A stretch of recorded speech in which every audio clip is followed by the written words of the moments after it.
It almost seems like the school system is a litmus test of sorts for everything else that is either going poorly or successfully within our society. What happens when we put funding at more and more local levels is you're requiring the tax bases of those local places to shoulder the burden of funding for education, which means you're exacerbating inequality. Do we just need to advocate for some like Manhattan Project for it, like reforming education? Welcome to Radius of Reason. I'm Levon here with my co-host, Andre. All of our discussions about the greatest problems facing humanity inevitably point to a failed education system, especially the lack of critical thinking. To that end, today we're joined on our show by Connor Nowalk, a former teacher and a passionate advocate for education. We talk about the many problems facing our education system today. Specifically, we talk about why the funding model for public schools is deeply flawed and really what the purpose for public schooling should be. One of the biggest challenges that we have in education right now is that we collectively as a society have not decided what we want out of the system. And so the education system as it stands in this country has become kind of a dumping ground for lots of different people's interests. And so there's a ton of pressure that's put on, administrators and teachers to meet all these very constituencies without, by the way, honoring and respecting the expertise of folks in the system. And so it becomes this impossible challenge to meet for schools and districts. So you've got colleges saying kids aren't prepared for college. You've got employers saying kids aren't prepared for coming in, aren't prepared for workforce. You've got folks that want certain values, certain versions of history being taught, and then you've got folks on the other side of the aisle asking for the complete opposite of those things. And then meanwhile, this is in a context where we don't have the kinds of social services that other countries provide for their citizenry. So you end up having schools be the primary place for all these other social things like nutrition.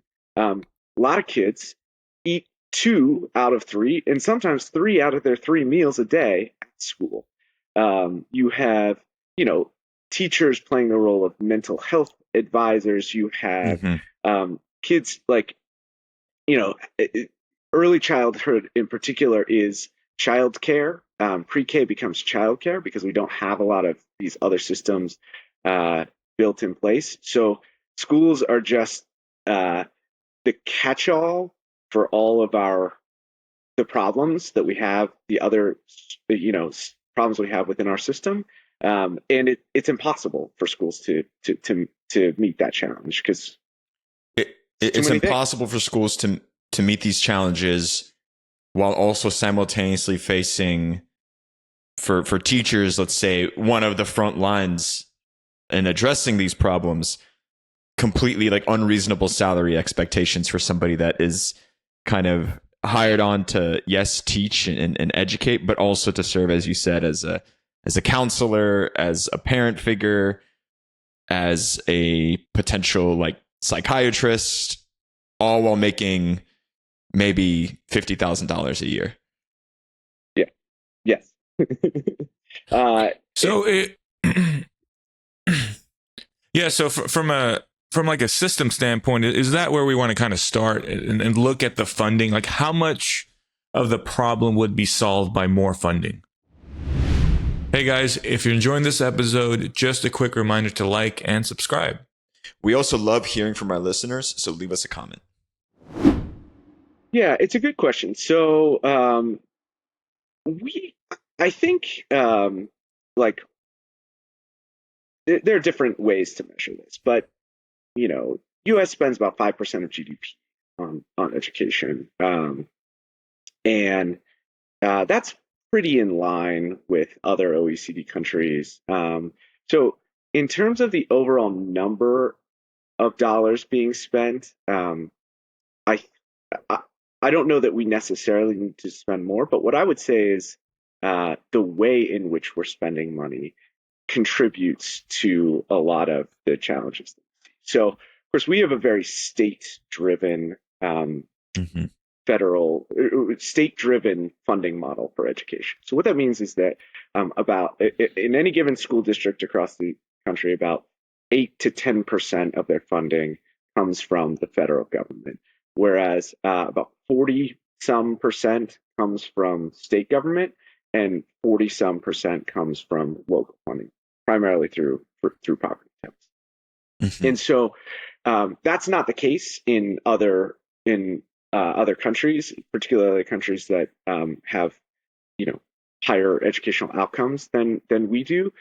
Typically, there's a very heavy national sort of funding, curriculum, et cetera, of education. The United States is different in that we have states in general, the way the states operate. But what happens when we put funding at more and more local levels is you're requiring the tax bases of those local places to shoulder the burden of funding for education, which means you're exacerbating inequality. So if you're primarily 45% of your school district's budget relies on property taxes, then if you live in a place where there are high property taxes, then you're going to have more money going into education. Whereas if you live in a place where property taxes are lower, you're going to have less money going into education.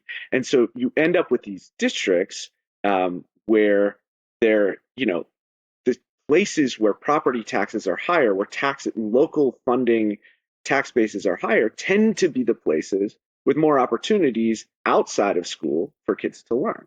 More, sort of more access to nutrition, more access to sports and activities, more access to other things that help students in school that are non-academic. And so you kind of, you start to get this haves and have not. It's just exacerbates inequality within the system. And so I think if we shifted more funding federally, if we had more state funding, I would advocate pushing it up to the federal level. Then we would start to see a reduction in inequality in our school systems. But obviously, we are headed in the entirely opposite direction now. There's a really big push to get the federal government out of education, and I think there are real consequences. Is there any consideration of those consequences by the factions that are calling for the removal of the federal government? I mean, certainly they have to be faced with the pitfalls of removing the presence of the U.S. government at a federal level in the education system. Do you know what the counter arguments to those points are? Yeah, I think that that's the point in some cases. So there was there's a real big push for sort of creating new smaller districts in the wake of Brown versus Board of Education. And so simultaneously, there was a push in other regions, there was a push into sort of private schools and then getting states to fund public money for private schools. And so a lot of it had to do with, there's this sort of this idea of local control of education, which I think makes some sense on its head, right? Folks in a community want to have involvement in what students learn, and that's the point. So they don't see it as a consequence, because in the district that they are working in, students are getting exactly what they need, and they don't feel like they have to fund, so those other schools that are over there with other students and other families that have different values and different priorities. And so it's not about consequences. The consequences are experienced differently by different people, and it's actually a benefit to wealthy districts to be separate. So they don't see it as a problem in the same way that folks who are left out of those districts experience them. What about privatized solutions? Have they worked, or where did they come? What do you want to know? I mean, if you eliminate federal and state funding or reduce state funding or funding from wherever, is, you know, the free market argument of like, well, the private industry comes in to save the day. How does that look on the education front?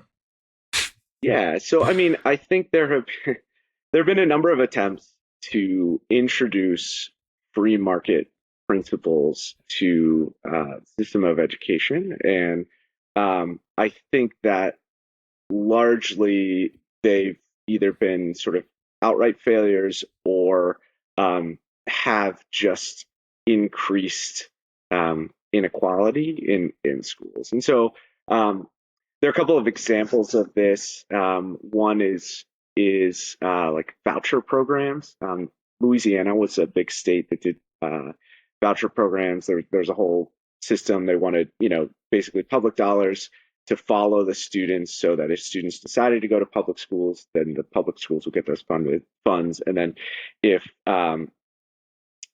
they wanted to go to you know, to private schools, they could also the private schools from the state. It's not historically so how it's done, and then of course those schools were not subject to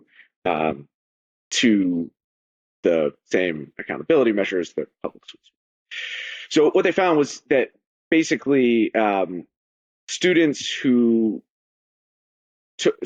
from low income backgrounds, because the idea was like, oh, we'll democratize schools, students should be able to choose where they want to go. And what happened when students from low income backgrounds went into these private school settings, there was no increase in educational attainment. And so across the board, the goal, which was allegedly to sort of help to democratize education and make sure every student got what they needed, did not actually improve the outcomes in the way that they wanted to. Another example is like, go ahead. No. Continue. Another example of like free market solutions was charter schools, and the idea behind charter schools was like, we're going to get the best ideas in. We're going to get sort of like schools that have independent ideas on how to do education, and they are going to then we'll, like, once we have this idea, then we'll kind of like close the schools that are underperforming, and we'll elevate the schools that are doing well.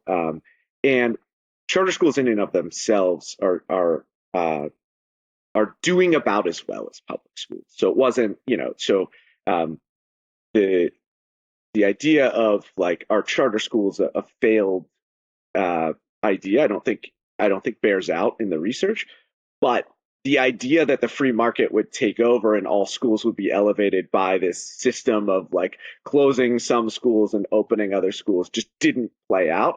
That's because like closing schools is really hard.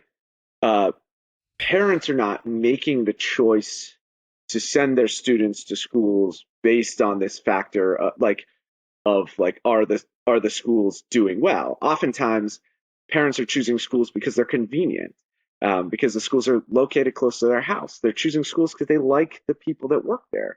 They're choosing schools because those schools have what their kid wants or needs, which is in extracurricular activities, or, you know, sometimes special education services, or you know, sort of different ways of teaching that lend towards what their son or daughter wants or prefers. But this idea that like the good ones will survive and the bad ones will get shut down. Like, it's such harm to the system to close a school, even if it's a failing, right? Even if it's a school, or however you want to define, broadly speaking, failing school. It's just a big shock to the system. And so like the free market in that environment just has not been the factor that has moved schools to build the system in the way that it was intended. Okay. Yeah. You talked about, like you referenced the parents, which inevitably I think is a major part of this equation.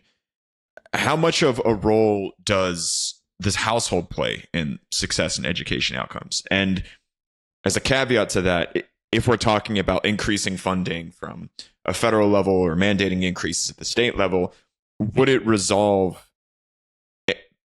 Would increase in money have any positive outcome if changes aren't made at the personal level to maybe value education more, or even if we look at some of like the systemic issues that families are facing in this country today. I mean, how much of a role does the family play in the success of a child in the school system?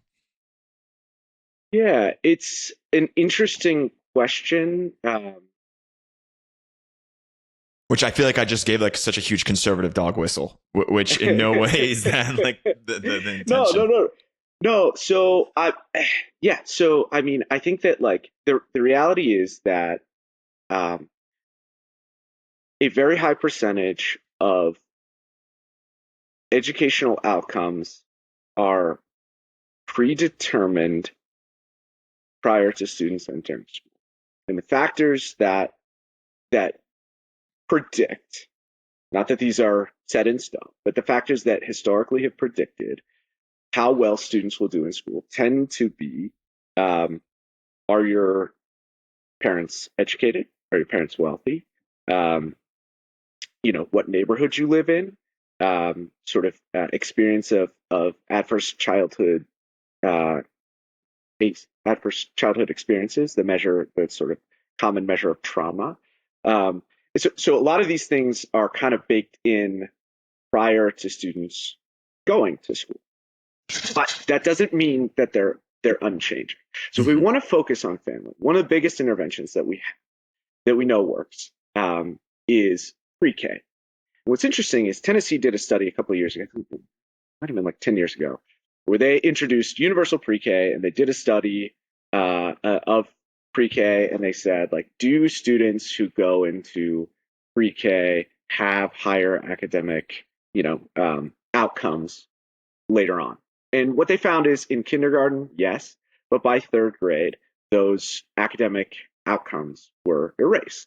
And so people said, oh, pre-K was a failure. We did universal pre-K, and like it didn't. Well, that's not true, because there were other studies that have shown, early like Head Start studies, which has been around since like the 60s or 70s. I can't remember when Head Start officially started, that found that students who were enrolled in Head Start ended up having higher long-term outcomes, higher educational attainment, higher salary, lower incarceration rate, et cetera, et cetera. So what is the X factor that helps pre-K helps those students in pre-K be successful if it's not academics? Well, it turns out the likeliest scenario is that it's that students being in pre-K, especially high quality pre-K, is childcare for families, which means that if your child has the opportunity to go to school, that's 2 more years that you have 3 and 4, when they're 3 and 4, that's 2 more years that you have, that you can be in the workforce, that you can that you're not paying for childcare. So your family wealth is increasing in that way. You're making money on top of it. There's like it's stability, there are nutritional benefits, there's food, like if you're experiencing food insecurity. So that is an intervention where you're focusing on supporting families that ends up having long-term academic outcomes and supporting systems and society in general. So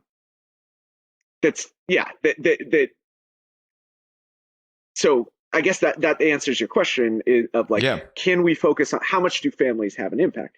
It's clear that families have an impact, but the ways that you might think, it's not like, oh, families need to like care more about. That's right.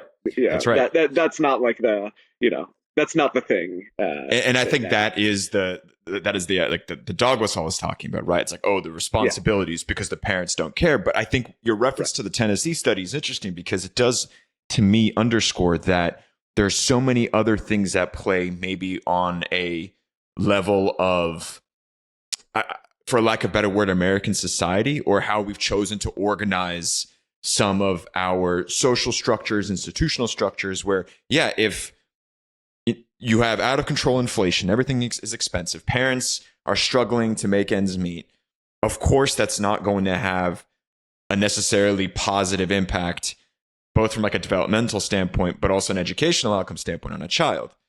And if you do have a level of, I guess, like public intervention or intervention by the government and providing like the bare foundation of like, yeah, affordable childcare and or free childcare, the parents themselves could then make the rest of the difference because you have, like you said, 2 more years of earning opportunity, 2 more years of potential career growth. That's more money coming into the family. And if we base all of our, I guess, forward momentum in society off of your income, well, then of course that's going to result in a positive change for a child.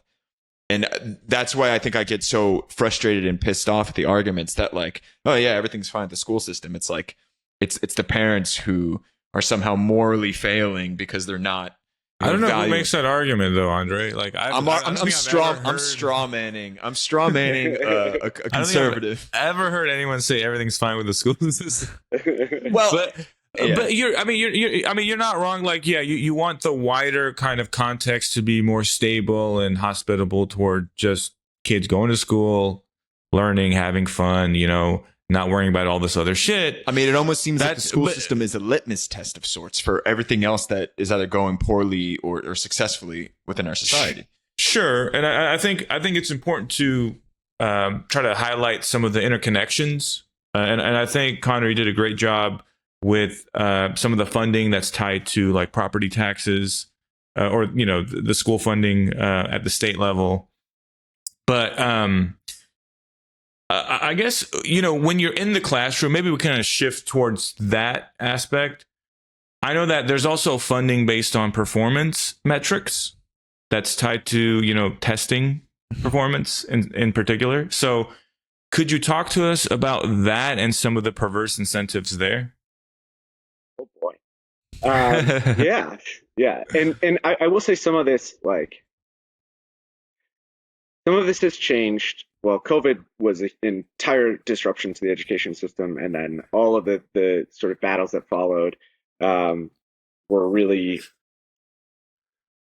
different from this. But we have about I would say a good 20 or more year history of following an arc.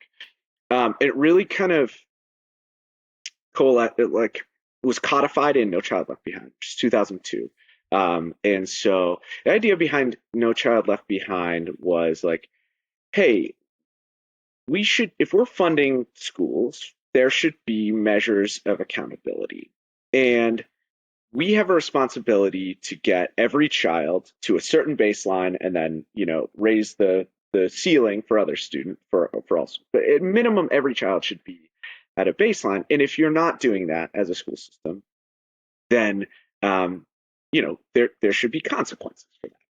So a couple of things that No Child Left Behind did was that they started requiring more state testing, particularly in math and reading. They also asked those state test scores to be disaggregated by certain factors, including race, which was something that hadn't necessarily been done, or at least done in that way. And then it said, if you're not meeting these standards, then the consequence is that you risk losing funding. So a couple of things happened in the immediate aftermath. Some of the, I think one of the biggest benefits of No Child Left Behind was that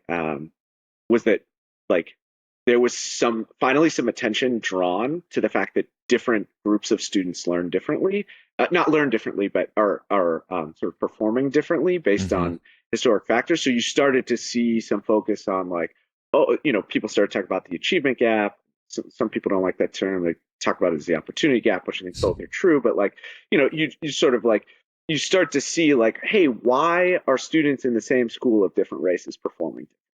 And so it elevated some of those questions.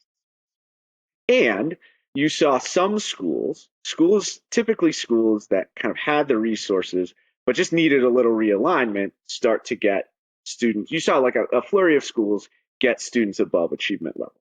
All good things, right? Okay.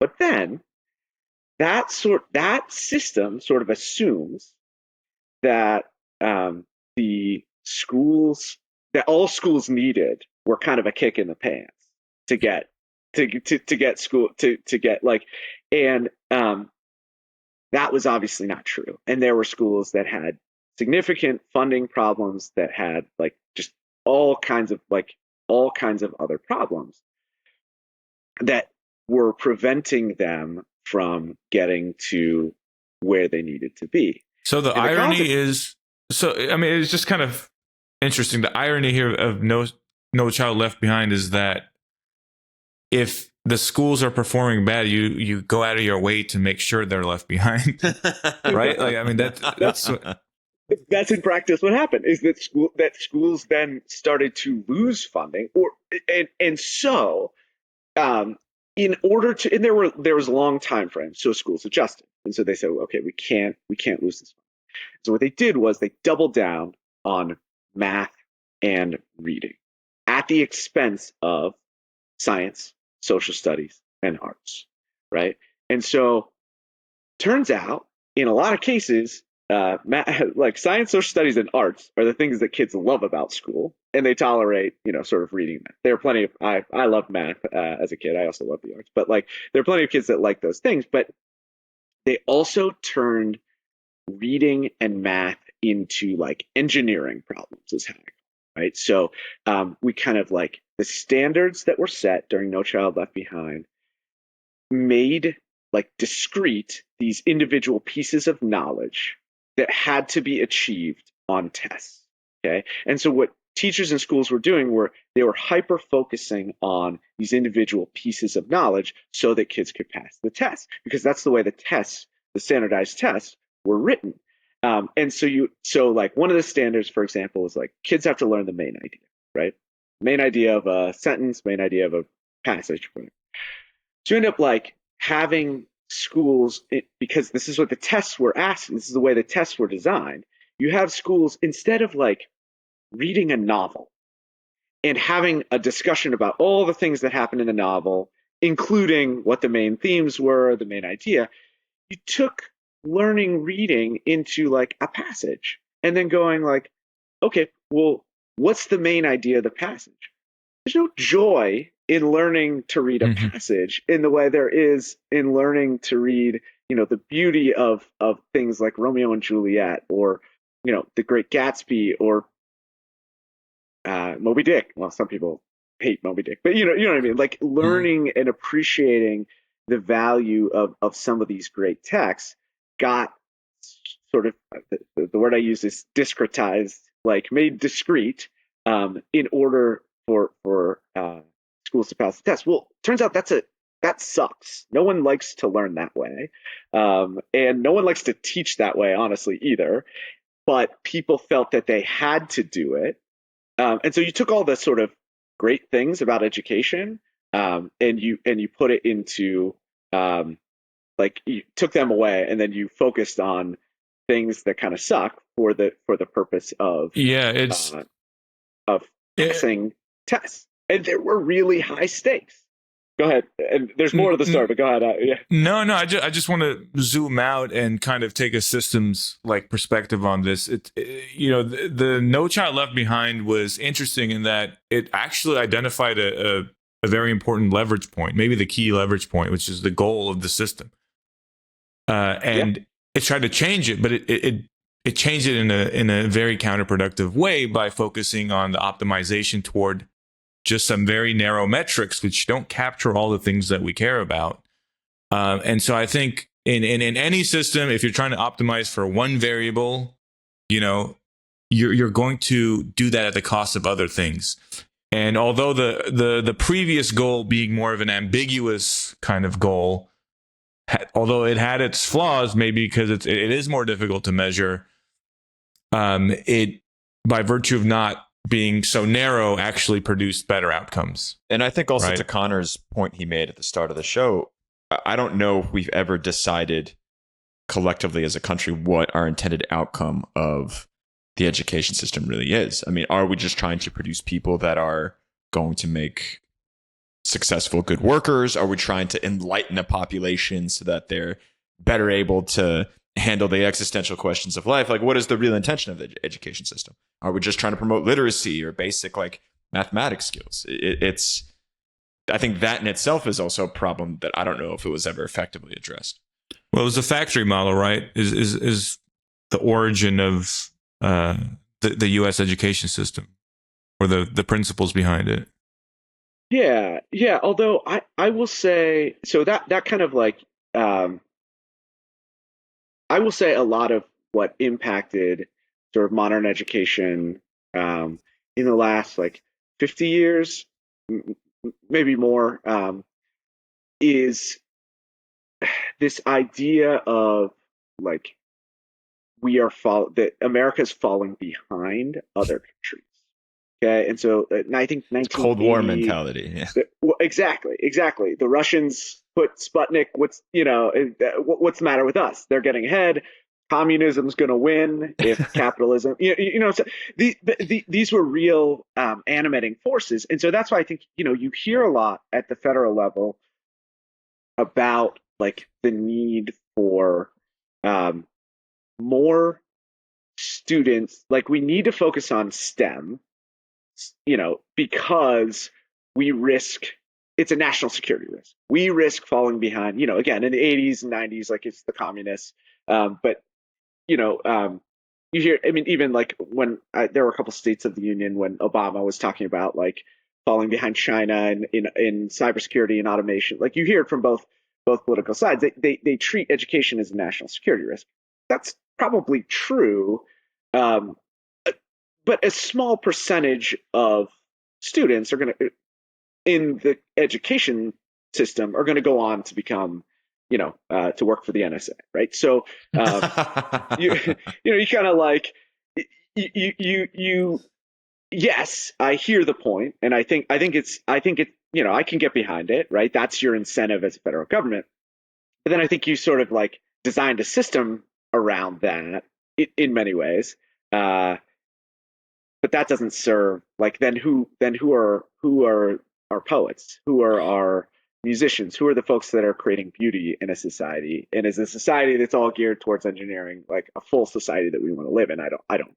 But if it is treated like a national security issue, I mean, I think there is a level of truth in that when there was this threat of communism, and I guess like the Sputnik moment is important to emphasize again, because that satellite flew over the United States and all of a sudden you had a dump of money coming in from the federal government into the education system. Today, we don't really have this sort of like existential ideological threat. And one can make the argument that the education system is being neglected. So, I mean, maybe national security is truly like the driving force to at least get some resources allocated to the problem. Maybe. Yes, and I will say that money worked, right? You saw increases, and you saw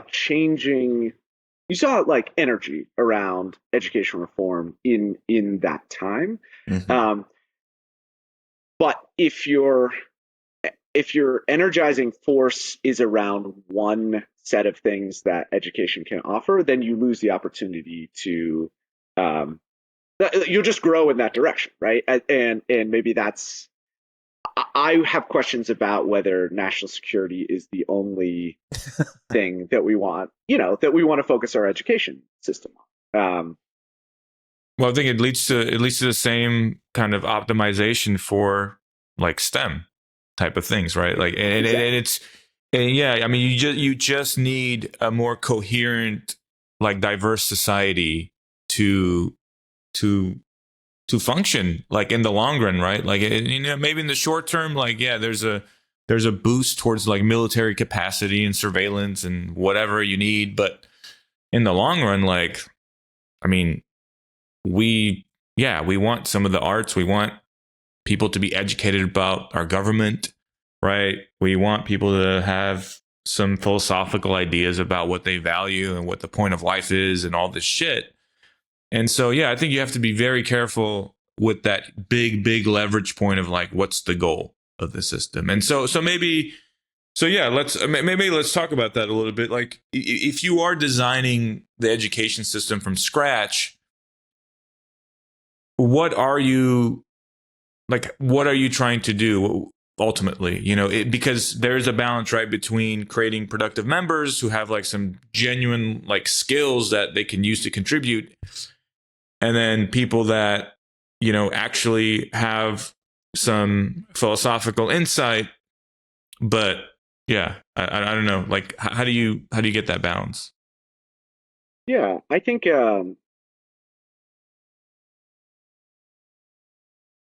that if you focus on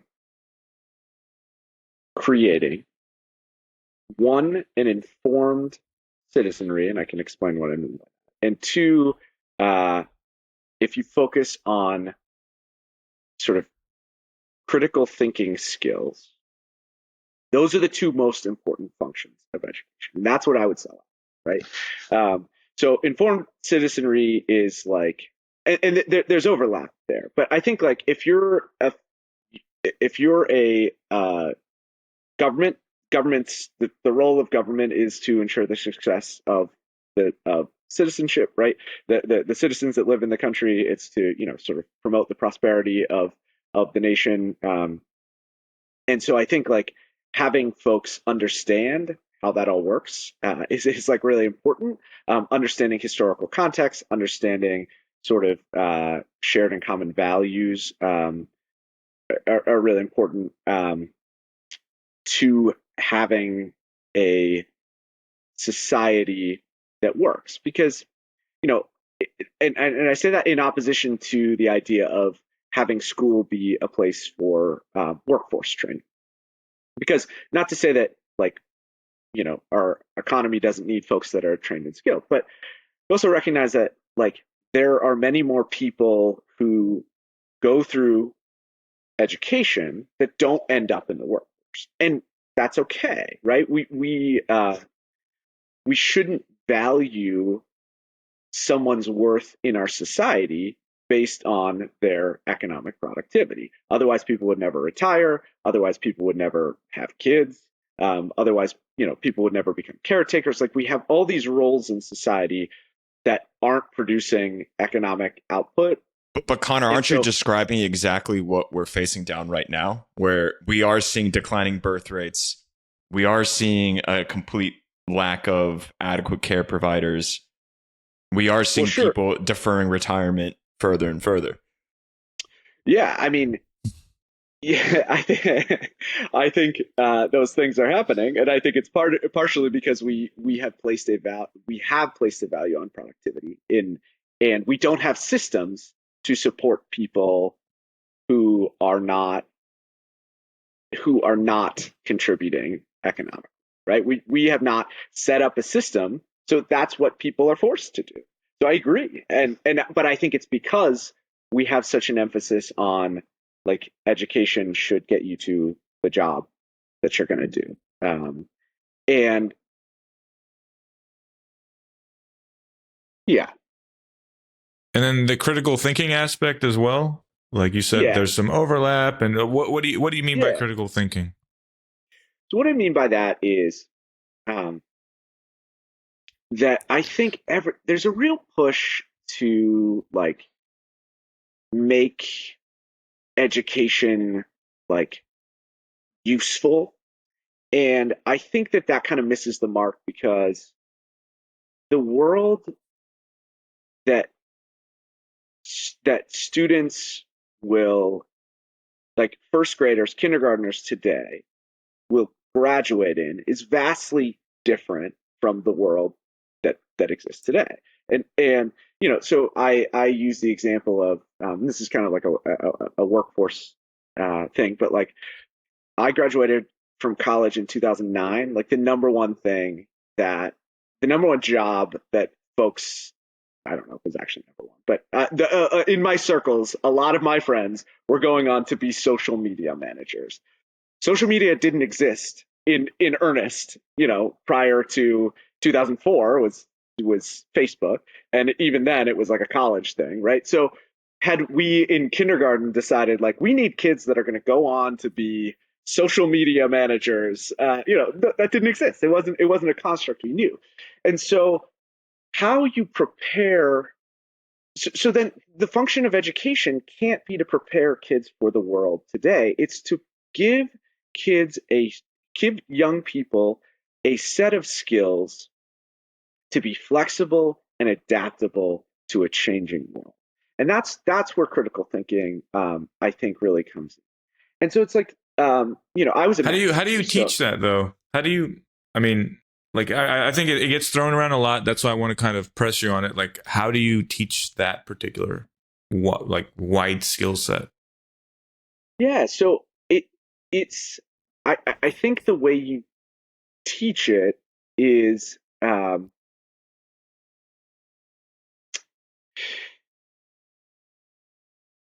by giving students authentic scenarios, authentic situations, and then coaching them through how they think about proceeding. Okay, so I'll give you an example from math education.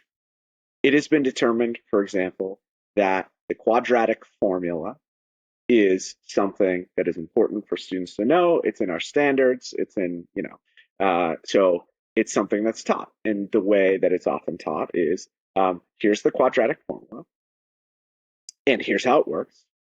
And now we're going to give you 50 problems where you have to use the quadratic formula, and you have to solve for this. And so, hey, quick question: when's the last time you guys used the quadratic formula? Exactly. This is the point, right? My students used to always say, "Mister, when I go to the grocery store, I'm not using this algebra," and I'm like, "Me neither. That's not the point, right?" But what is more important about the quadratic formula is the way that the quadratic formula is a tool that solves this. And actually, the skill is in looking at a problem, recognizing that this is a problem that sort of maps to a mental model of, of a parabola, and trying to, and then applying the most efficient method to solving it, which in some cases is the quadratic formula. And so there are countries that teach math in that way, right? That teach math as a discussion. It's a conversation, right? Where reasoning and thinking are at the forefront, and the production of work is at the back. So instead of having math homework that's assigned, like, do these 50 problems to practice this thing, it could be one problem. But the key thing, like, thinking is built by bringing what is maybe unconscious into the conscious, okay? And actually, like, going through in a meta way and describing the steps of your thinking in a certain way. When you build a... Yeah, it's just symbolic reasoning, right? That's all it is. I mean, it helps kind of try to, I don't know, organize very complex logic. And so I do think it would be more useful to teach math in that way. I think, yeah, and I think another thing is there's a huge, range of preferences and abilities that people have, and not everyone needs to know the quadratic formula. Some people, everyone should have a baseline of certain, mathematical knowledge, but I think it's crazy that everyone's treated as like a single, like, uniform thing that needs to know a thing, right? To be, it's disgusting. It's so disrespectful to the human diversity, human genetic diversity. Like, people, but if you're offering up a solution for a very, very large student body, I mean, the public education system right now has like over 50 million students in the U.S. I mean, how could you ever tailor any form of lesson plan specific to the needs of an individual? And I think you almost have to have like a common agreed foundation of these are things that are important to build, like, the basic intellectual foundation on top of which you can build other things. And I guess, like, somewhere there is a tech bro screaming that, like, Gen AI is gonna be able to. Yeah, I think we have more. potentially technological solutions to that. Christ. But it's no, I mean, I think there's a place for it. I think you want to, the way that schools are designed now, because of the inadequate funding, you have like a single teacher for each grade or whatever, up until high school, I guess. But it's like, you can't tailor the education specific to each student. But if sociologists did their job, which I think they failed miserably, let me just say that, there is a bell curve distribution of like, hey, like, there's going to be this many kids, maybe like 10% or 20%, that are going to like really be not only interested, but excel in like mathematics and abstract reasoning. Can we have classes or teachers that we select to be in our schools be more tailored towards that proportion? And then most of the kids are going to fall within this range of like interest and kind of, predisposed skill on the topic. So like, I think there's a way to look at society from a genetic standpoint and say, this is kind of what we're dealing with. And so, one size fits all is never going to be a solution. I think that's where technology can help us. But that'll be difficult to implement. It would require a lot of thought, something we're not very capable of at this moment, certainly not in politics. But I think there are, I think that I have a different opinion, and in some ways I reject the premise. In that, what I think you've described is a situation where we are ensuring that every individual student gets their individual needs. But I think what gets lost in there, what's missing, is that learning is social, and that like prior to the existence of any school, learning was done in groups. Mm-hmm. It was done, sort of with these heavy feedback loops. The Socratic method and whatnot. Yeah, right. And, sort of, and so I think you miss a real opportunity by having such a heavy focus on individual skills and individual achievements. And I think that bears out in the workforce. I mean, like, nothing I produce for my job is solely my work, right? There's no corollary of like an exam, or minimal corollaries of an exam where it's just my work. Everything that I do of consequence, I do with other teammates. It has approval from other people. It comes from consensus. And so I think that there's a real power in having groups, like heterogeneous groups of students, wrestling with the same topics in the same in coming at it from different angles, right? And that could be quantitative, that could be qualitative, that could be wrestling around a novel, that could be wrestling around a proof of a geometric formula, that could be wrestling around a science project or an interpretation of history. But that is where you get into real critical thinking, is when I say, I think this way because, and then someone else says, I think this way because, and then we wrestle with those things. And I think there's like a core group of ways of thinking that are applicable to all life. Quantitative reasoning is one of them. Scientific reasoning is another. Text interpretation is another. Human psychology, like these are things, and like those are where I would really like to lean in, is teaching young people how to think about these things in a controlled environment, so that when they get into the chaotic environment of the world, mm-hmm. they have the adaptability to go, I think this model applies here, I think this model applies here, et cetera, et cetera. Let me clarify my position, because I don't really disagree with what you're saying. I think that's absolutely what I would vouch for as well. I think you need more socialized learning, more project-based learning, and all that. I just think when it comes to certain things like math and maybe just more technical scientific questions, like there does need to be sometimes, like, yeah, you kind of need to spend more time, focused energy on those more independent problems, right? And I think you do still want to balance it with some of the technical challenges that face humanity. We've gotten ourselves into a very precarious situation. We need technological solutions to climate change. Even though the technological solutions are inadequate by themselves, we also need other political and social and cultural changes and all that. But we've gotten ourselves in a very interesting situation where the world is getting like exponentially more and more complex.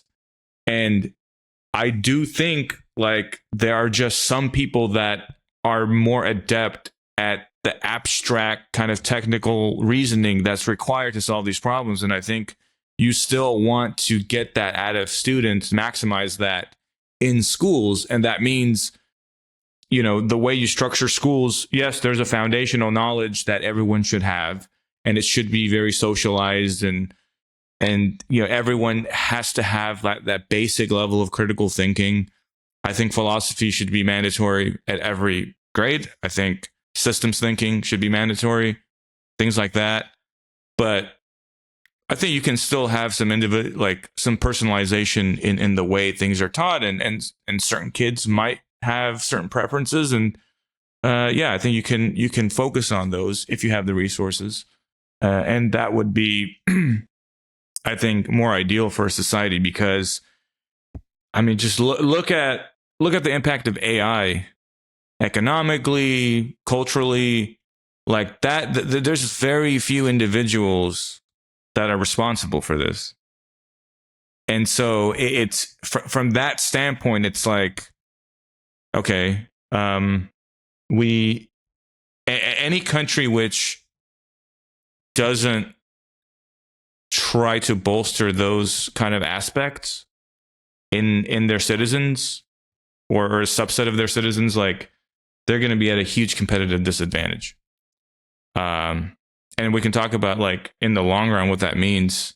Like, it's kind of like it's an arms race, but I mean, I don't know. I think, oh, sorry. Go ahead. No, go ahead. No, I was just going to say, let me go back. Cause like, I think what you're talking about, makes sense in that, like, there's a time for general, there's a time for specialization. Okay, so there's a time when people who have certain aptitudes, certain interests need to sort of go and study that thing, and everyone doesn't need to. That would be university, I would argue, right? That's well, the point. The only point I'll make is, like, what I said at the top of, like, we haven't decided what the point of this all is. Like, that can apply at different levels. Maybe we say, look, in pre-K and through third grade, we're shooting towards this thing. This is the goal here, you know, right? In middle school, we're shooting towards this thing. In high school, we're shooting towards this thing. College, we're shooting, you know, post-secondary, whatever that looks like, we're shooting towards this. And I think that's fine and fair. We still have alignment across the system of what we expect. But, like, if you look at, like, human development, I think it makes sense to do some sort of separation because young people operate differently at different ages. So middle school, for example, is very social. It's when kids are sort of coming into their own. So what they found is that, like, cooperative learning models, meaning models where you have kids working in groups almost all the time, you know, sort of organized tables, tend to work very well in middle school levels, because kids can, at that level, take a lot of benefit from bouncing ideas off each other, right? And so in that environment, you might want to move towards more social, you know, type learning. Whereas in high school, you might start to allow, you know, you might think of a system where students can find more of what they're interested in, which allows them to go into different directions. And there are models of schools doing this, not universal across the system, but there is some, you know, sort of there are some countries that'll do like kind of like apprenticeship models, which is workforce related, but it's still, at sort of the high school level, getting students into the places that they feel like they fit, that they feel like they're interested in. There's some research on like kind of like high school majors. It's not really this, but they do like academies where it's like you kind of like go into the arts or the arts, or you go into the sciences or whatever. So there are some models around that, but again, I think we kind of have to decide like what's appropriate at what age, and what are we trying to get out of this time in students' lives, and then we can build up to how we produce uh, students that are contributing positively to society in whatever way we deem most appropriate. But I feel like the bare minimum, and maybe this is the bare minimum that's not being met when it comes to literacy rates being reported. I think a big report just came out even this week around like the reading levels of Americans. Mm-hmm. But if we take a step back from like the specialization side of things, which I think is warranted. Anecdotally, I went through a public school system where after middle school you had a chance to kind of apply to specialty centers to kind of structure your high school education around things like, if you're good at the sciences, there's like a science and engineering pathway. There's one for languages that I went through. There's others for like music and the arts, like instrument performance, things like that. But I think at the bare minimum, before you get to that level, you have to have some basic building blocks. And I think if nothing else, the public education system has to provide that baseline on top of which either the individual can then pursue something for themselves, be it through higher education, university, but you have to have a foundation of mathematics, reading ability, I guess critical thinking, quote unquote, maybe civics education. And I think that is really the existential purpose of a publicly funded all size fits all education model. And I think before we even get into the conversation of specialization, we need to resolve the fact that maybe we're not even hitting that baseline. Well, yeah, and I think that's right, Andre. And I think like that's what I was getting at when I think that starts with like, what do we want our citizens to look like? Like, what do we want them to be able to do? And so then if we decide that, now, I mean, I don't know how you come together as a nation and decide, especially in a time of this polarization, but wave a magic wand. If that's what we did, then we could say, all right, let's design, before we get into specialization, let's make sure all kids have this kind of math skills, this kind of reading skills, this kind of, whatever.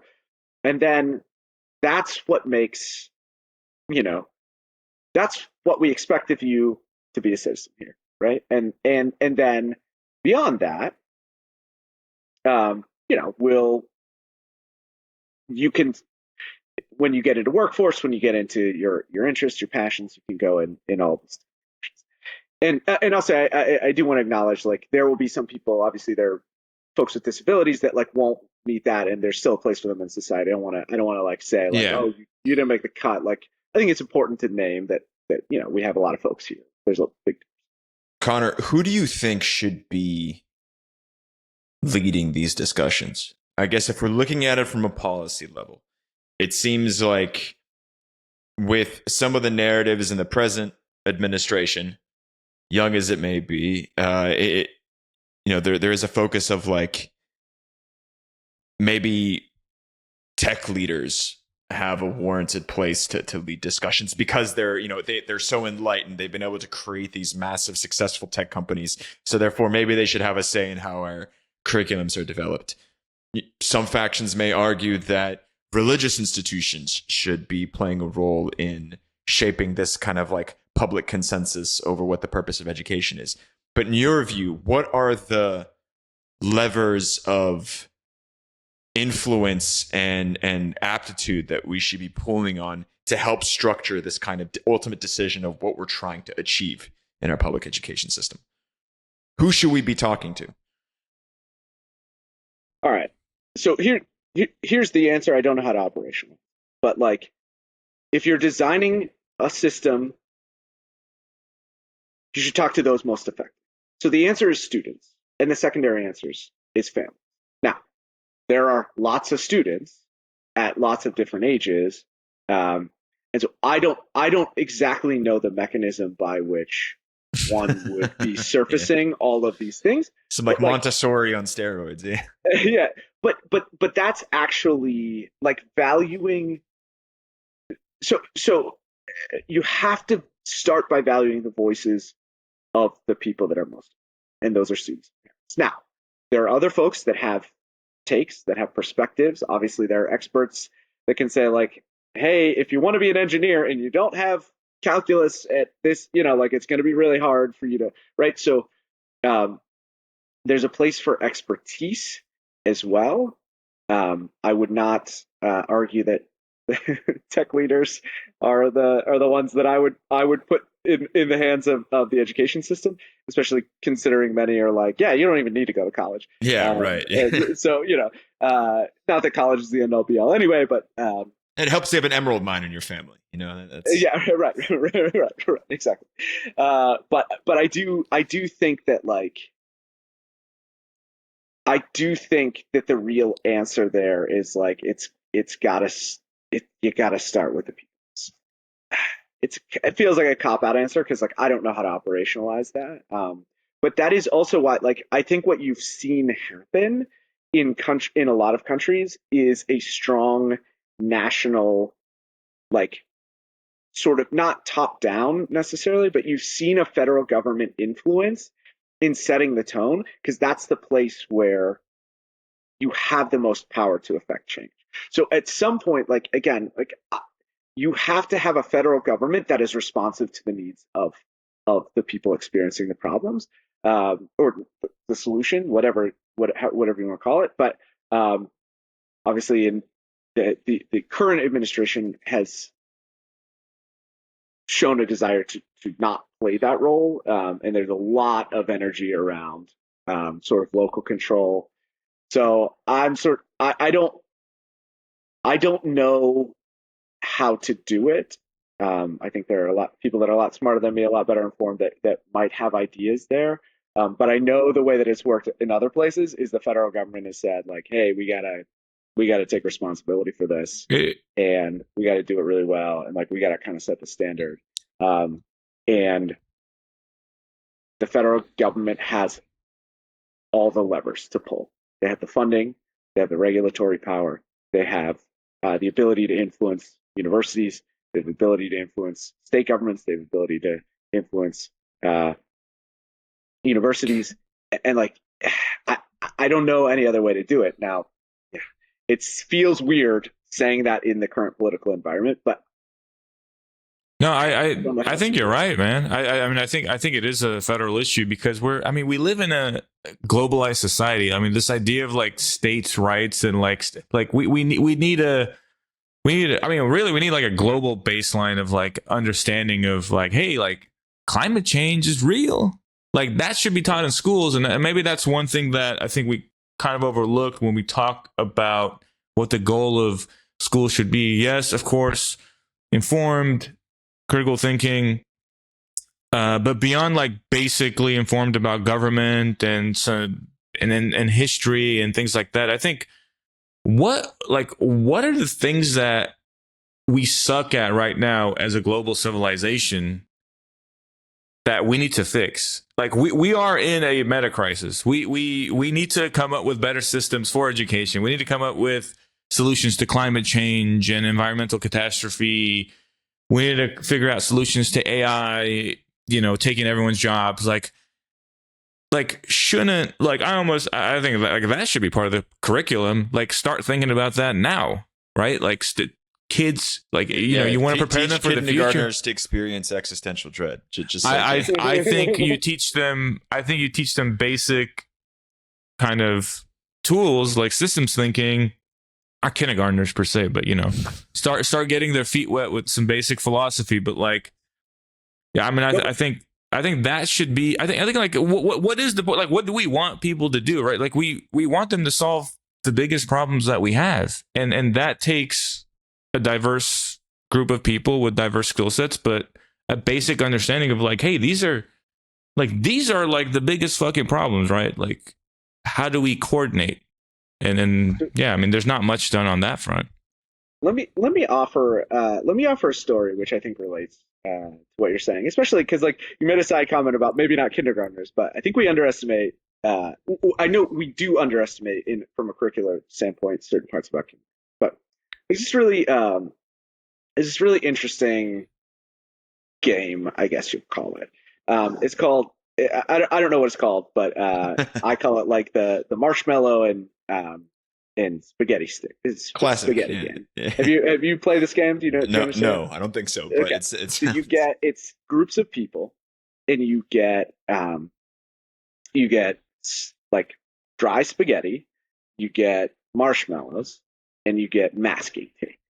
Okay, and the goal is to build the highest structure that's right. that you Yeah, can with yeah. it. Okay, and so um, whoever builds the highest wins, right? So it's like a team building thing. So it's like you have like 20 people, 4 groups of 5, whatever, and then you put them together and you try. And there's a time limit, 20 minutes, whatever. Okay, so they do this game, and people often like don't do very well in it. But do you know who crushes it? Are kindergartners, okay, or like younger kids. And there's a major difference in the way that kindergartners approach it, or younger students, elementary school students, maybe not, but elementary school students approach it versus the way adults approach it. Whereas adults approach it and they go, okay, what's our strategy? And they discuss a strategy, and they're like, we need to build like a triangle like the pyramid. So you work on this, you work on that, you work on that, and then they spend the last like 3 minutes assembling. And then it either works or it doesn't. And usually it doesn't. Whereas what younger students do is they just start building stuff, and they see if it works. And then if it doesn't work, if it falls over, they just like, but they're constantly, there's no strategy. They're applying like authentic real world tests to their structure by just like putting stuff on, and they tend to do really well. That tends to work better. And so I think when we're thinking about education and we're thinking about solving novel problems, because to everyone this is solving a novel, I think by equipping people with little ideas that they can then take into the real world and kind of like test and build and go, you're going to have much more luck than trying to teach all of the things that someone possibly might know, or even teach like, hey, we've got this problem, like let's learn everything we can about this problem so that you're ready to go, which is not what you were suggesting, but like I think that's sometimes how we approach things, right? We go cybersecurity, we need to teach kids coding, we need to teach kids like all this stuff to solve. Well, it turns out with Gen AI, you don't even need to teach kids coding anymore, because like Gen AI codes better than most, well, not most coders, but like can produce functional code in a way. So like let's start with these tiny little like ways of thinking, ways of understanding the world, little models that can be, or that are flexible enough to be used in like a real world setting. And that's when I think we're going to be able to solve the bigger picture problems, is when kids have sort of authentic experiences solving little problems, seeing what happens, and then moving from there. But we're not a system that's designed for that. We're a system that's designed for very top down. Here's the quadratic formula. Here's how it goes. Here are 50. Does that make sense? Yeah. No, I don't disagree. And to clarify, I don't think that those things are, teaching someone about climate change and teaching them tools like that are more generally applicable. I don't think those are mutually exclusive. No, I wasn't negating what you were saying. I was just reacting. Yeah. Okay, so let's try to like focus a bit more on some of the solutions here, because we've talked about funding being a big one. If you, I think you can see the concern with some of the funding though, because or some of the criticisms of how more funding's not really going to do much. because it's just, I don't know, the teachers are unqualified, or like it's just wasteful and like nothing happens. And I think there's probably some merit to that. I think there's a lot of inefficiency, and there isn't a good way to hold people accountable. Now, is that, no child left behind? That's not what I'm saying. But if you were going to tie funding to something that you could measure to create a proper incentive, not as a punishment, but as an incentive, I mean, what are some things that we could do to say, hey, like, yeah, the kids coming out of the system are actually like, they're actually just better citizens, Yeah. Like, I know that's a bit ambiguous, but you do want some way to understand, like, okay, is this new system that we've implemented, is it actually effective? Yeah, I think.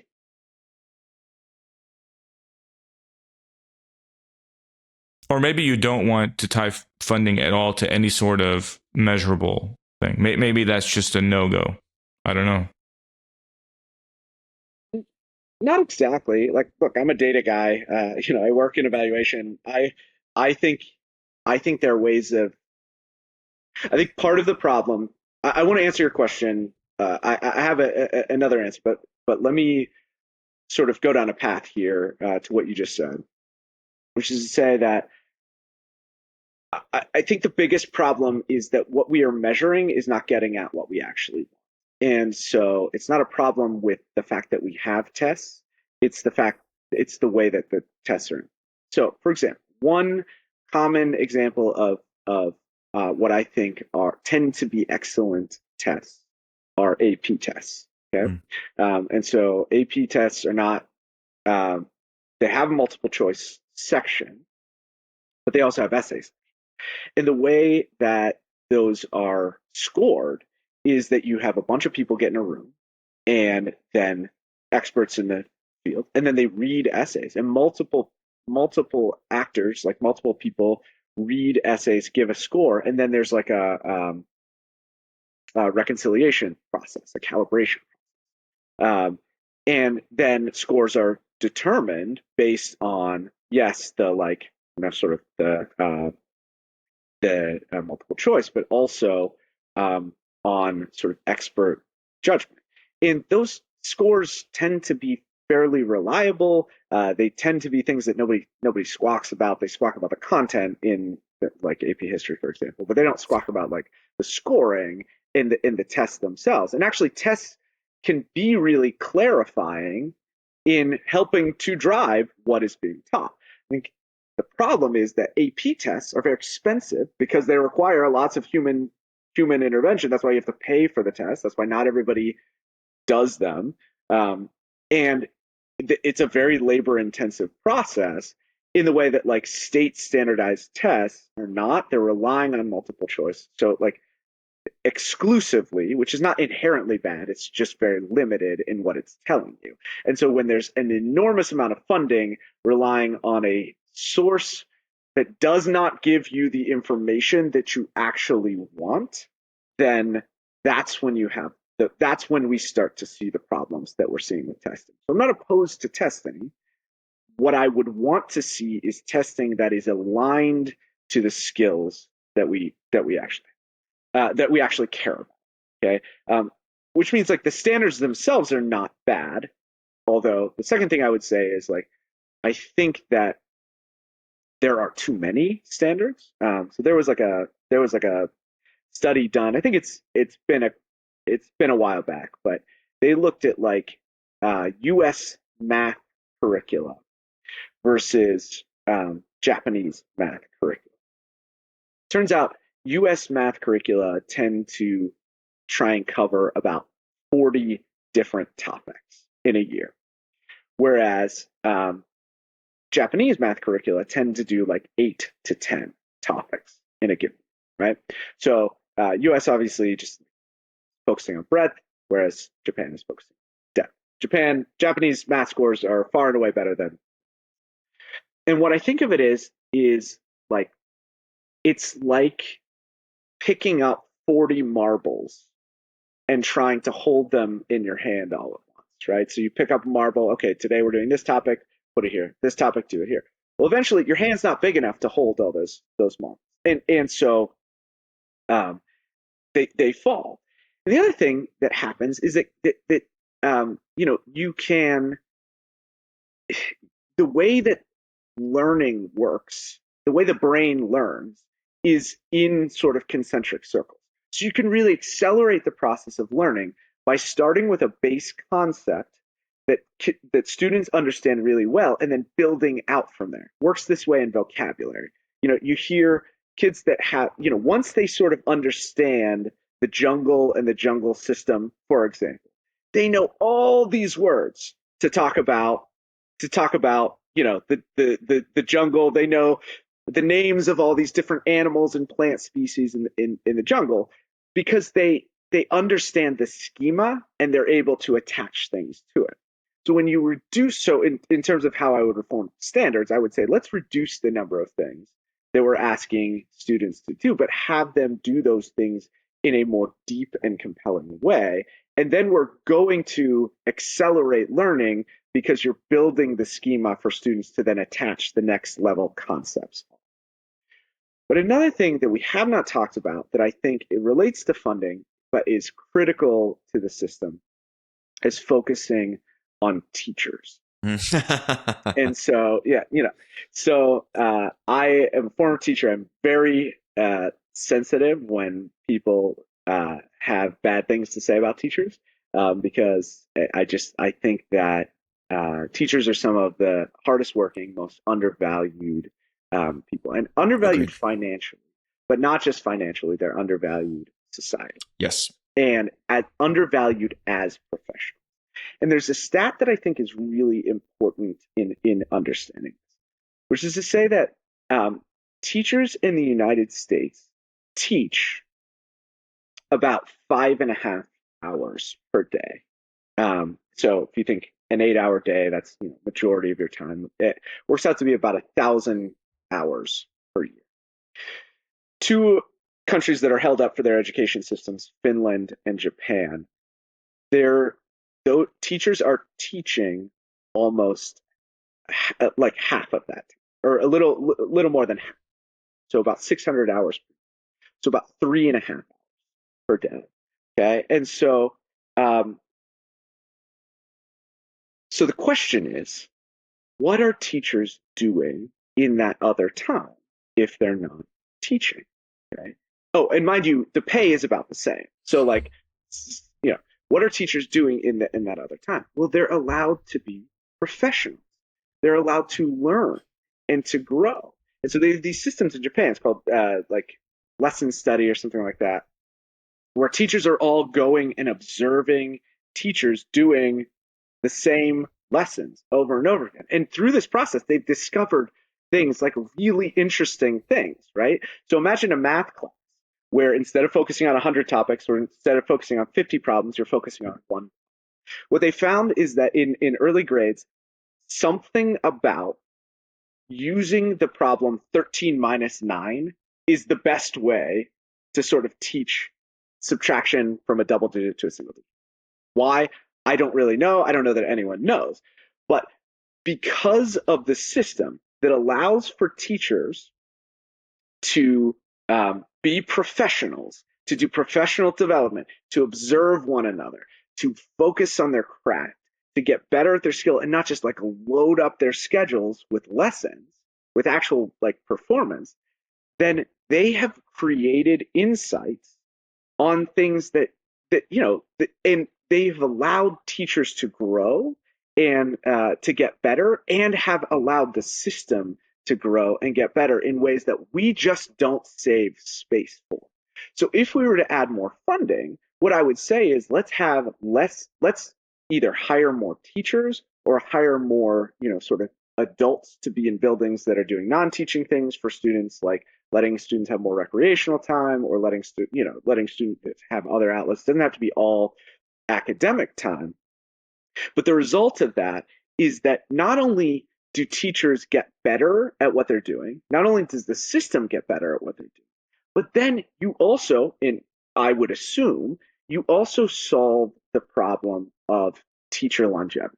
So one stat that I've seen is that 50% of teachers don't make it to 5 years. So you're just starting to get good at your profession, and then half of those teachers are leaving and have to be replaced by somebody, right?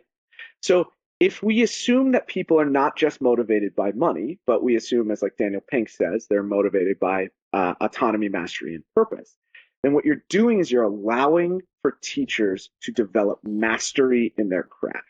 You're allowing them to get better and better.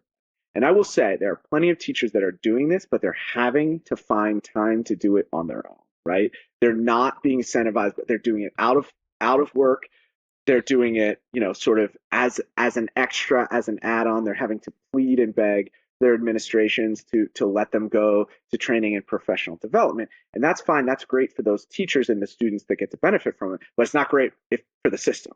The system has to support all teachers being able to do those things. So I think those are that's like a really concrete example, because then you also start to have like a system-wide conversation about what the values are of the system. You have people that are very close to students and families that are talking with other folks that are very close to students and families, and you're able to coalesce around what the values are in the system, like we were talking about earlier, that I think would be so hard to get to. So long idea, but I think it's a critically important thing in the way that, in how we will help students to grow, is by giving teachers the time and space to be the professionals that they deserve to be.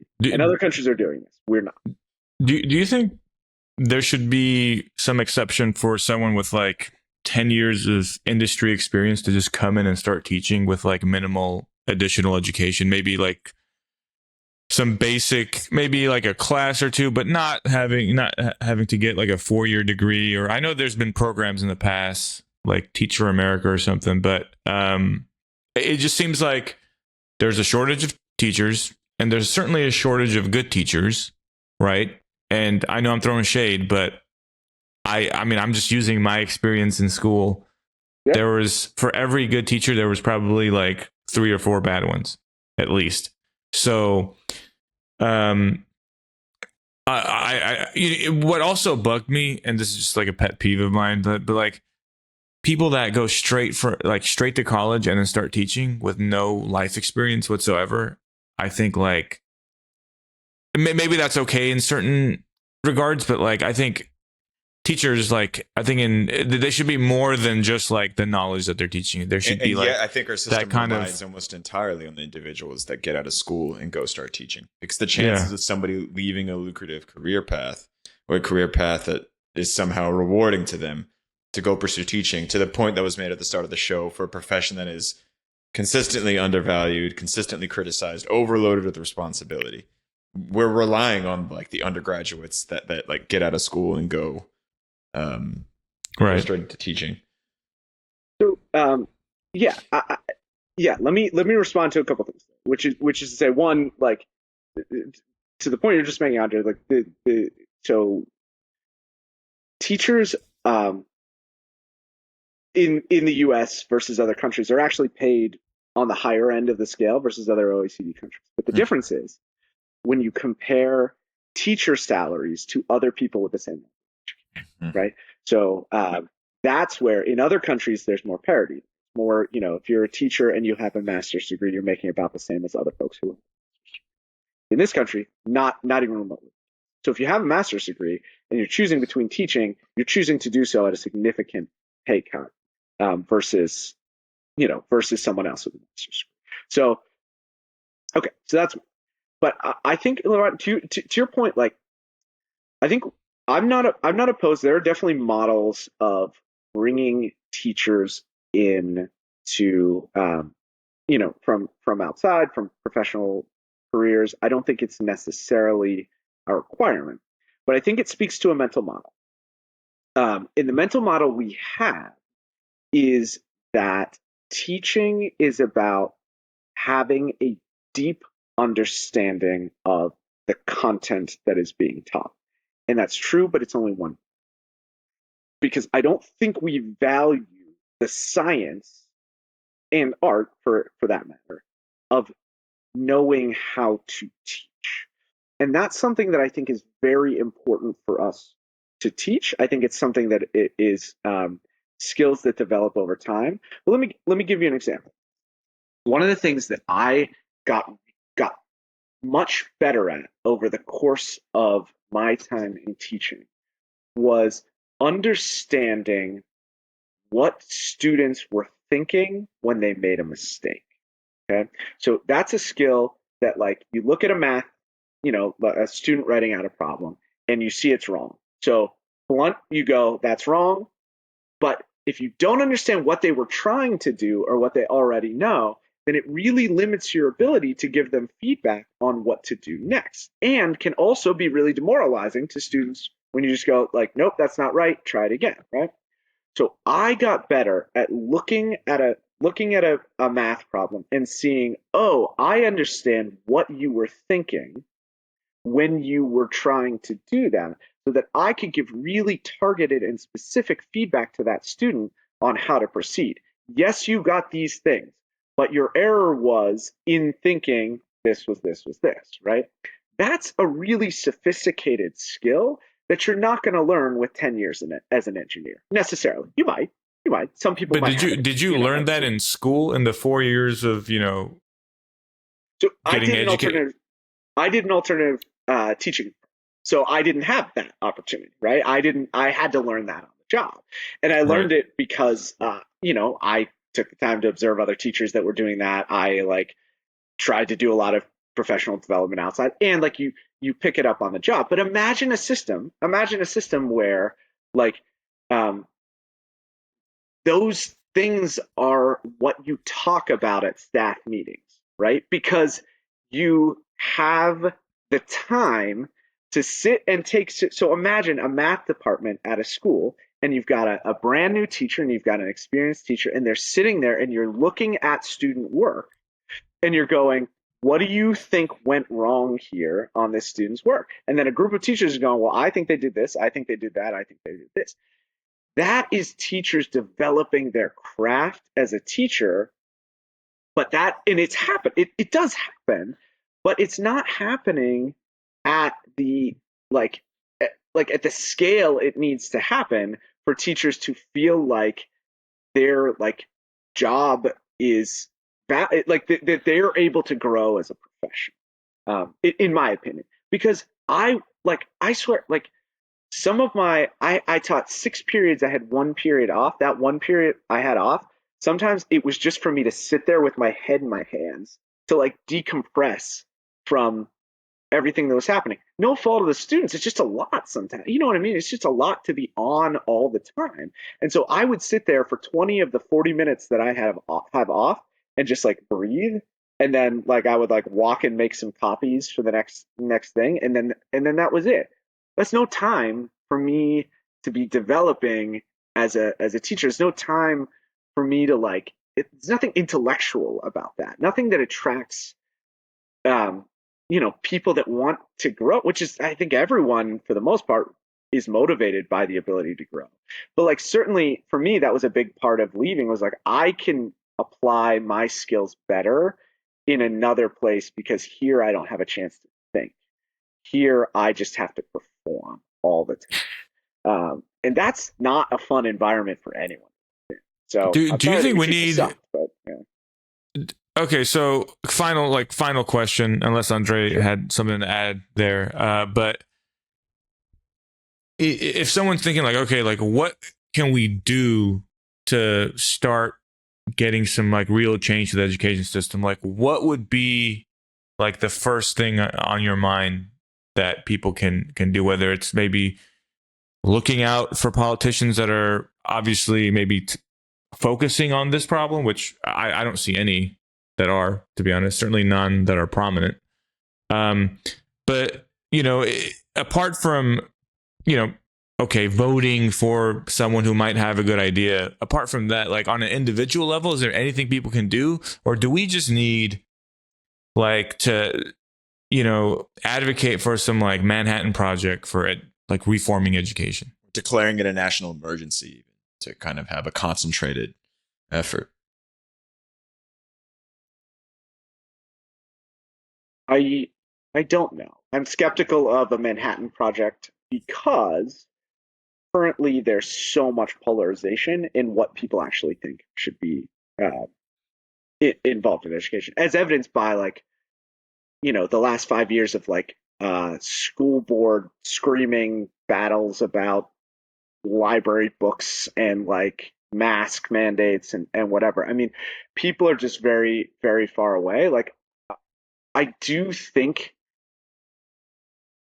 God, what I think needs to happen is that people at a grassroots level who are not involved in education, need to have more of a understanding of what goes on to then advocate for policies in their districts that can potentially change, but that has to be coupled with federal and state funding to support those initiatives.